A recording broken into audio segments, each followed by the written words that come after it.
बीड जिल्हा रुग्णालयात एकदा पुन्हा लिफ्ट बंद पडल्याची गंभीर घटना समोर आली आहे। डिलिव्हरी वॉर्डकडे जाणारे लिफ्ट अचानक बंद पडल्याने सुमारे अर्धा तास रुग्ण आणि त्यांचे नातेवाईक लिफ्टमध्ये अडकून पडले। या घटनेमुळे रुग्णालयात एकच खळबळ उडाली आहे। आता मिळालेल्या माहितीनुसार लिफ्टमध्ये सुमारे 18 रुग्ण, 2 नातेवाईक, 3 सिझेरियन रुग्णांच्या कुटुंबियांसह इतर काही नागरिक अडकले होते। लिफ्टमधील फॅनही बंद असल्याची तक्रार करण्यात आली असून त्यामुळे आत घुसमट होऊन अनेक जण घाबरले। काही जण रडू लागल्याचंही प्रत्यक्षदर्शींनी सांगितले।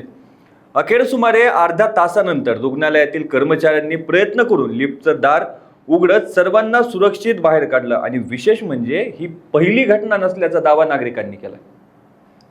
काही दिवसांपूर्वीही लिफ्टमध्ये लोक अडकल्याची घटना घडली होती। त्याआधीही लिफ्ट वारंवार बिघडत असल्याच्या तक्रारी होत होत्या। मात्र आता कायमस्वरूपी उपाययोजना करण्यात आल्या नसल्याचा आरोप नागरिकांकडून केला जातोय।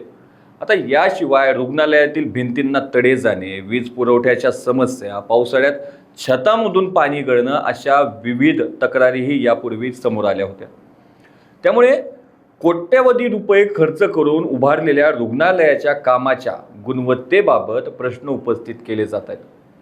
नागरिकांनी या संपूर्ण प्रकरणाची सखोल चौकशी करून संबंधित अधिकारी असो, देखभाल यंत्रणा आणि दोषी आढळल्यास संबंधितांवर योग्य ती कारवाई करण्याची मागणी केली आहे। अशाच ताज्या अपडेटसाठी लोकाशा टीव्हीला सबस्क्राईब करा आणि लाईक करायला विसरू नका।